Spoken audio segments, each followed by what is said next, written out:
Happy Wednesday, and welcome to our December virtual sip with Vicki. We are super excited to have you all here today.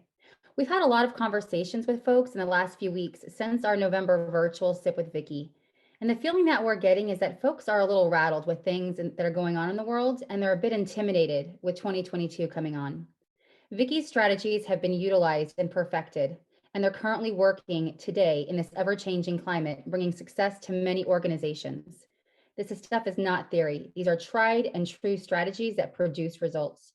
So today we're going to talk about definite things that people can take away to give them a start right now in December and really drive Q1 in 2022 with confidence.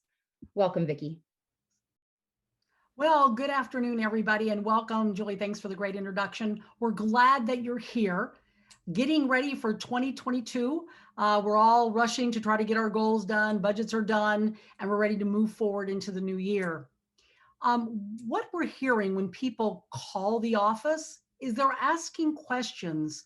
And so today, I want to be able to answer a lot of the questions that people have written in about 2022. So in looking at this, there are three basic tools that I would like to give you today, leadership strategies that you can take right back to your team. What people are asking very specifically are what are best practices about employee engagement? What are best practices about communication and work at home? What about how to implement new technologies, change management, training, nesting, quality, how the coaching programs, the recruiting? Everything has really changed for the work at home environment and the hybrid models. And so this is what companies and executives are asking us when they contact our company for assistance. And so when I really started thinking about this sip with Vicki this month, as we're going into 2022, I really wanted to give people some actual things that they could utilize. And in order to do that, I had to sort of step back and really look at what was the landscape, what's the landscape look like right now? What are people really concerned about? And what strategies can I give specifically that they can take and really utilize and see actual improvements in the organization? When I stepped back, I started really thinking about everything that's happened in the last couple of years and really what our teams are dealing with. We're having major challenges inside our organizations. It's hard to recruit. People are trading out at higher than ever before. People want to write their own schedules. They want to work part-time. They want to sort of come and go. They want to be coached different. They want their lives to be different. So why is that? Why is that happening and why now? So I made a list and I've written it down and I'm going to walk through this. And when I started just putting some of these things down on paper, I realized very quickly that the reason that companies are struggling is perhaps they don't understand how magic or how massively changed the environment is that their employees are working in. And I don't just mean that they're work at home or hybrid. So first of all, we've been in lockdown, and our world has changed massively in the last 2 years. People have gotten sick. Some people have died. Some people have gotten better. But either way, it's turned our families upside down. Then we've had all the children coming home. So parents had to learn how to homeschool, even if they didn't want to. And now that the children are going back to school or in school, some parents are deciding that they don't want to send their children back to school, that they want to homeschool.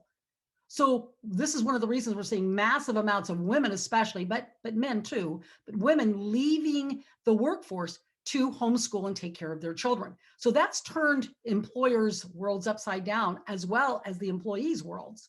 Now, the baby boomers and the Gen X's, well, they're taking care of aging parents.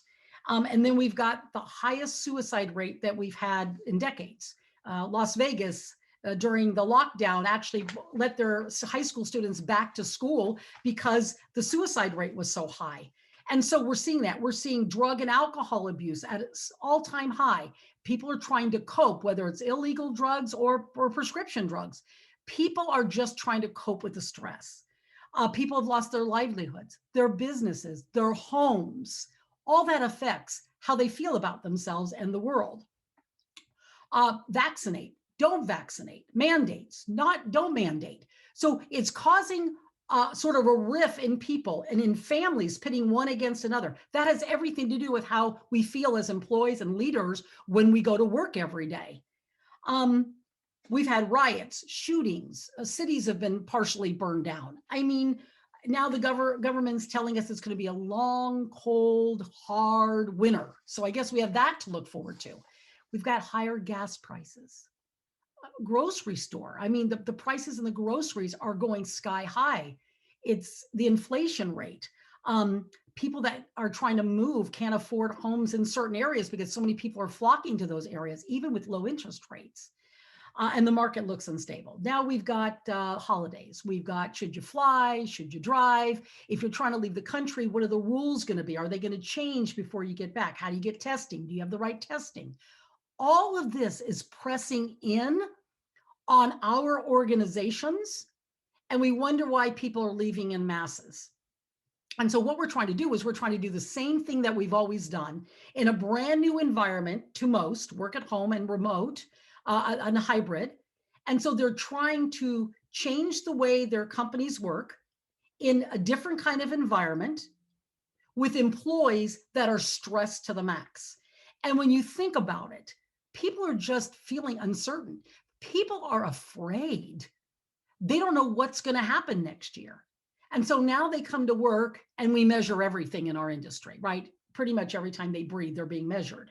So now not only do they have all of this world and home, family, community, fear, uncertainty pushing in on them, well, they also have measurements, their CSATs, their AHT, their attendance, all of this. And we keep pushing on them till finally, guess what happens? They don't want to go to work. So they're late. Your utilization crashes. What's happened is that people they're leaving in droves and it's costing money. And so what we're doing is we're seeing the labor dollars move up and we're seeing expenses move up, which is eroding money off of our bottom line. So what do? We tell our supervisors to work even harder, to go on down there and make it happen. In reality, nothing is going to change unless we change the way we lead. So when I stepped back and I made my list of everything that's going on, basically I came to a really strong awareness of that we have to create environments in 2022 that are going to embrace our employees. Because think about it, how we feel affects our brain, and our brain, and even in a split second, affects our actions. Why do we know this? Look at all the videos that are going viral. Look at what's happening in airplanes, on trains, in shopping centers. It's people are just erupting because of all this uncertainty. And those folks are coming to work and trying to serve our customers that are trying to get their issues resolved or trying to make a purchase. So we have to create a new environment inside of 2022. And I'll tell you why this is important.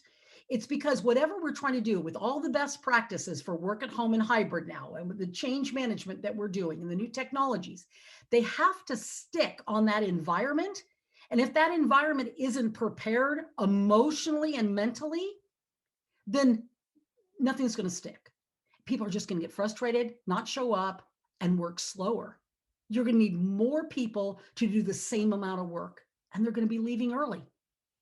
And that's terrible, obviously, if you're an internal brand. But if you're a BPO, it's even worse, because now every time someone doesn't show up, you've lost revenue. Every time someone doesn't show up or they attrit out, you've lost revenue. So the margins are becoming single digits in the BPO.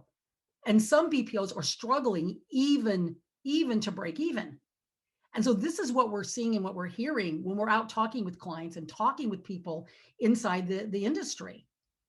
And so how do we create that environment so things stick? How do we affect the emotions? And what's more important than everything, when we do that, we're giving them the reason to come to work every day. People want to feel some type of goodness, right? And it's hard to come to work when you've got all that external stress and uncertainty and fear and change in our country and our world. No one knows what's going to happen next year. So as leaders, we have to change the way we lead. So what I want to do right now is to give you 3 specific strategies that you can use, that you can implement right away. And the first one is, it's getting them to buy into your goals. So think about it. Everybody is all worried. So when they're sitting there doing customer interactions, they're worried about everything. Your job is to create that environment so they don't have to worry. It should be pleasant to come to work. And one of the best ways to do that is to get them to buy into your goals by motivating them. So how do you do that? Well, it's one of the tools in my toolbox. It's called the big picture. And it was taught to me many decades ago by probably the best salesperson I've ever met in my entire life. And he said, when people believe in something bigger than themselves, they change their behavior because they believe in that goal. So you have to have a big picture goal to get people sort of focused on something other than all of this outside stress and uncertainty. So it could be they're going to be number one. You're going to be the fastest growing. You're going to double in size in 2022. We're working with a client right now that's their goal. They want to double in size. Well, you need to put that goal in front of them. It could be to win the Stevie Awards, to win a JD Powers Awards. It could be to be the 90% club inside of your organization that the average is always 90%. It could be to have the biggest launch of a new product in your history. It doesn't matter what it is. You just got to believe it and you've got to want it as a leader. And then you take that big picture phrase, we're going to the top, we're going to be number one, we're going to win the award, we're going to double in size. And now what you do is you weave that through everything you do. Videos. I start every video, and I do these for our clients to show them how. Every video starts with the big picture statement. We're going to double in size in 2022. I'm excited to be here. Let me tell you what's going on. And so now it gives that video meaning, even if you're changing schedules, even if you've got a new QA scorecard. But you start with the big picture statement. You weave it throughout your video and you end with that. You do it in your emails. You do it in your chats. You do it on the phone. The phone is extremely important in work at home and hybrid. Calling your folks. And yes, you can do video conferencing as well. But when I'm in the kitchen cooking at night, I'm on the phone to some of my people. And I've been doing this for years. We throw on a headset, they're cooking dinner, I'm cooking dinner, and we're talking. They can hear the emotions in my voice. And I use lots and lots of big picture statements. So I did this in an organization, a technical support organization, and this is in my book as well. And I worked for a multi-billion-dollar company. And the chief operating officer contacted me. He had nothing to do with contact centers, obviously. And he just wanted to know what was going on and he wanted to hear it from me. And so I told him, and he said, well, because we're going to the top. Even he believed it, and he wasn't anywhere near the contact center. Big picture statements are critical. It'll give people to believe in something that's bigger than themselves and get their mind off of all of the things that are pressing in their family, in their community, and in their world. That's tool number one, getting them to motivate and to buy into your goals, the big picture. Tool number two, what's in it for them? I call this the dangle the carrot tool. It's understanding what motivates them and capitalizing on it. So if you're going to grow, if you're going to win an award, you're going to get more business, right? More customers will be calling in for selling. You're going to sell them a product or service, or they have to be serviced. And so what happens is you've got to keep that goal in front of them. Now, this is where the creativity inside of leadership really is going to be in high demand in 2022.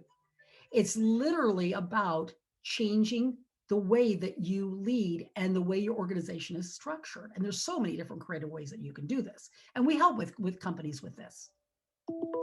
But the first thing you do is you want to put that carrot in front of them once you find out. So for an agent, it could be, I want to be promoted to a supervisor. I want to go to the QA department. I'd love to do graphics. Maybe they're an analytical person. They love numbers. Maybe they want to be a business analyst.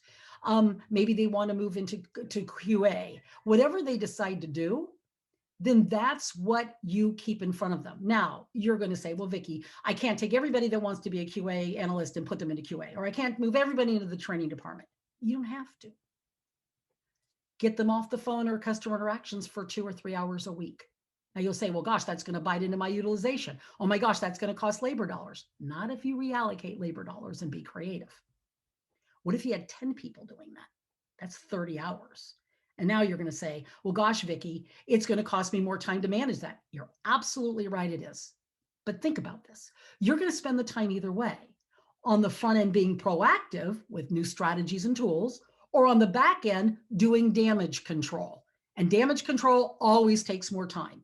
Not only that, but change doesn't stick unless you've got this environment built where they're feeling comfortable and happy. So keep their goal in front of them and show them how to get there. And you weave that into every phone call. When I do town halls with groups, large groups of people, I always say, hey, I know some of you are going to want to be in QA, and some of you want to help us with graphics, so in the marketing department, and some of you want to go to the IT department. We want to help you get there, but we need to be a top performing site. And they have their own goals, so they know how to do this. It makes them feel good.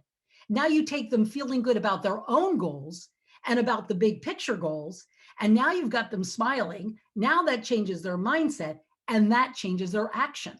When people are really fired up about something, they talk faster, they type faster. So guess what?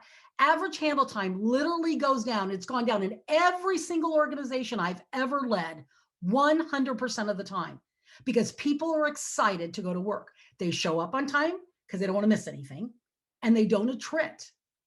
And that's critical, because right now we're seeing a bleeding of eroding bottom lines because so many people are leaving the company and it's taking more recruiters. I was out on LinkedIn this morning, and more people are wanting to hire recruiters. Well, are we expanding our companies? Hopefully so. But a lot of it is because it's backfill, because people have left. And we see this in huge numbers inside the contact center industry. So that's tool number 2. Keep that goal in front of them. I had an employee that was one of those employees you wish you had a million of. She was an amazing person, one of those pseudo leaders. People just sort of gravitated toward her. And she was always helping people, was super positive. She was a top performing agent. But she had one problem. And the one problem was that she was consistently late for work. And people were concerned, the leadership team and management teams were concerned because she was already in verbal warnings. They were already writing up, and we did not want to lose this person. She literally was like the charge of energy throughout our organization. People loved her. I even set up a time to talk with her, and to no avail. She was all fired up when she was talking to me, but then the next day she was late for work. All these, the 3 verbal warnings, we were on getting ready. We were writing her up, and we were really frustrated. And the agents around her coworkers, were just as frustrated. And so one night I was sitting at home, I was sitting out on my deck, and I was just sort of thinking, what can we do? What would her own carrot be? She was so selfless. It was always about other people. I thought to myself, I have an idea. So the next day I went in and I talked with her. And I said to her, if you're on time for 30 days, I'll do a dance. I'll do a jig. Well, she thought that was like the funniest thing. Now, I never told anybody, but she knew subconsciously that people would motivate her. So she told her coworkers about me dancing. Well, what they started to do was they started to support her. What was her carrot? She didn't want to let them down. So she started coming to work on time. She was logging in. She was getting there. I mean, sometimes within seconds to spare, she was logging on, but she was getting to work.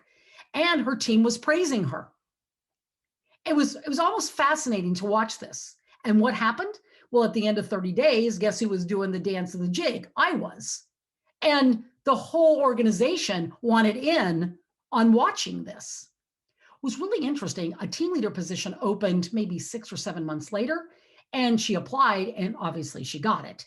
And then about a year later, we had a brand new division that we were launching, and we put a posting out there, and people were chatting in saying, you need to hire this person. She needs to be the new customer service manager. And we did. She turned her entire career around. But the carrot wasn't just for herself. What made her feel good was helping other people, and she didn't want to let them down. Find out what motivates your employees and capitalize on it. That's going to be great for this tool for you. Now, number 3, and this may be a hard one for some of you, and I don't know why leaders do this, but some of us do. Admit that your team may know more than you. Now we say that, and we say our front lines are important, and we say our supervisor is the most important role in the entire contact center. We all say it, but do we believe it? Do we feel it, believe it, and do our actions actually demonstrate that? So you have to look in the leadership mirror. It's another one of our tools. It's what are you doing to build success, or what are you doing to take responsibility for the failure in your organization? As leaders, we have to do that. So by admitting that they may know something more than we do, I'll tell you something, it's so much easier to be a leader. I never make a decision without getting input. And you just don't go to your direct reports. Go to the ground, go to the virtual floor. Ask your agents, I'm thinking about doing this. What do you think? You can do a video. You can have a discussion board. You can get in their chat rooms. You can call them on the telephone, pick 10 and call them. You can jump into a team meeting. Do something to get some feedback. It's critically important, but don't just stop there. The contact center is the hub of the wheel in a lot of companies, not just in BPOs, but internal brands as well. They're connected HR, finance, the warehouse, manufacturing. Everything touches the customer somewhat, and that ends up in the contact center. Invite those people, one frontline person from each of those departments, to be part of the brainstorming. Find out how it's going to affect all those different departments. And even if it doesn't affect them, they're going to know what's going on, and that's going to make them feel good. And also, they're buying into the big picture, right? Because every department needs to buy into that big picture. And so everybody's driving toward that. Everyone's feeling good. Their mindset's better. They're pushing out all of that commotion that's going on at home, and the stress and the uncertainty. And you're actually giving them a happy place to be where they feel like they're doing something right instead of all this uncertainty. And we're constantly questioning our decisions in the world that we live in today. Give your employees a break. Create that environment for them to feel safe, and you're going to reap huge rewards. Your sales volume will go up. Your CSATs will go up because they want them to go up, and they feed into tool number one and tool number number two that I gave you, the big picture, and keeping what motivates them personally out in front of them, the dangle the carrot tool. When you utilize this tool, great things happen. I was running a very large work at home organization, and we had to do a systems upgrade. So all the people are in their homes, and this particular system upgrade could be pushed to the computer, but then the agents had to do certain things in different stages. And of course, they had to be paid for it. And it took multiple hours to do the download, and different steps took different amount of time. So it was very complicated. So I sort of sat back and thought, oh my gosh, we've got people coming in every 15 minutes, shifts were starting. You got lunches, you got breaks, you got roundtables, right? You've got people helping with nesting that are floating in and out of the virtual floor. And it's like, how do we do this? So I talked with my team, and I said, okay, we have to figure out how to do this. About that time, a high-level IT person contacted me and said, hey, Vic, we're doing this big systems upgrade. We want to allocate somebody from our PMO office. And I was like, time out. I don't want a project manager. And they said, this is the biggest project you've ever done and work at home for this company. We have to have a project manager. And I said, they don't have any contact center experience. They don't have any operations experience. They have no work at home experience. So we're going to spend more time teaching them how we operate and about our environment, and the players on the floor, we're going to be wasting time. So I'd rather do it myself. So I put a core group of people together, and we had people from everywhere, from human resources and quality and training and nesting, the operations floor. We had IT people. We put a big group of people together, and we started working through this, and communication is key. But what happened when I went out and asked people how to do it? I just sort of stepped back. They even led the meetings, and I sat there in amazement that they were thinking of things that I never thought about. And I was very happy to give them credit in videos, which I do constantly. A great leader should do 3 to 5 videos a week inside their organization. And what happened? I'll tell you what happened. That IT person contacted me and said, and I was working for a multi-billion-dollar company at the time, that he had never seen a better systems integration or upgrade in his entire career, let alone in work at home. And we did it. And we did it because I went to the team and they laid everything out. I went to the team and said, what could possibly go wrong? We had to have a game plan for everything. Admit that your folks may know more than you do. Don't make business decisions in a vacuum or think you know more because you're the VP or the CEO or the director or even a supervisor. Get people's input and get the input from people that surround your organization that may or may not be affected because they could have a different frame of reference when looking at the challenge. Tool number 3, it really, really works. So you want to admit that, and then you just feed those ideas back. People feel good that you're listening to them. They feel happier. Their brain is accepting of the change, and their actions are following all that. It's literally a chain reaction. We also teach communication feedback loops here, and those are critical to getting communication strategy out there. But it all goes back to the same thing. How people feel is what they think in their brain in that split second. They now have actions. Very few people think, gee, how am I going to do when I get this next customer on the phone? They're going through and barreling through their calls or their emails. They're trying to empty out their queue. They're trying to respond because we're measuring everything. Create that environment. Now, this will reap benefits for you. It will get a new leadership mindset and professional maturity level inside your organizations when you communicate with them, when they know what's going on, when you've asked them for their input, when you have fed back information to them, when you've let them design pilot programs, let them measure their own stats. I have a saying, and I've used this for years. If it's legal, moral, and ethical, if it won't cost you an employee, a customer, or a client, or a boatload of money, try it. You have absolutely nothing to lose. But what it will do is it will get people behind that pilot, get people behind that change. They're going to feel good, and their brain will make different decisions, and their actions will follow. It is a foolproof method, and it works, but it takes a strong leader. And honestly, it takes a hero. It really does. It takes a really different kind of leader to stand up in the midst of all this confusion when people are barreling down about best practices and average speed to answer and how many minutes on a coaching call and what are you supposed to say and all these things we just are swirling around our head. Which technology to use? What's best practice for this? How do we get people to show up? All of these things, when if you build the environment, they're going to stay and they're going to do a great job for you. But it's going to take a hero. It's going to take a leader that'll step up and say, hey, time out, everybody. We need to do this different. We need to make this happen. And we need to listen to our people because you're going to spend the time either way, on the front end being proactive or on the back end doing damage control, with the fire extinguisher on your back. We've all been there. And if you're growing, you have problems too. Your employees are not immune to what's going on in the world. They're like everybody else's. So whether you're working and struggling, you're trying to meet payroll, or you're trying to grow and you can't, or you're growing and blowing the lid off the place, you're going to have all of these challenges. So create that environment for people so that they come to work and they're in a better place and you've given them a break from the world. So number 1, create the big picture. Number 2, keep their goal, their personal goal in front of them. Be creative on how you allocate your labor dollars. And number 3, admit that your team may know more than you do.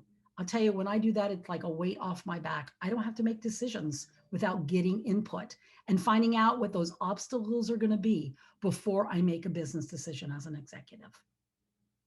I hope this has helped today. Be the hero in your organization. And if we can help, we're happy to. We have free resources on our website. We have a YouTube channel. If you go to our website, we have work at home leadership strategies, and it's broken down by category. They're 2 to 5 minute videos with strategies and tools. And we're constantly posting every day, 7 days a week on our virtual live labs LinkedIn company page. So follow us there and you'll have the latest and greatest on what we're seeing. We will respond to changing market conditions. And we will be out with more information. So take advantage of our free resources. Thank you so much for joining us today.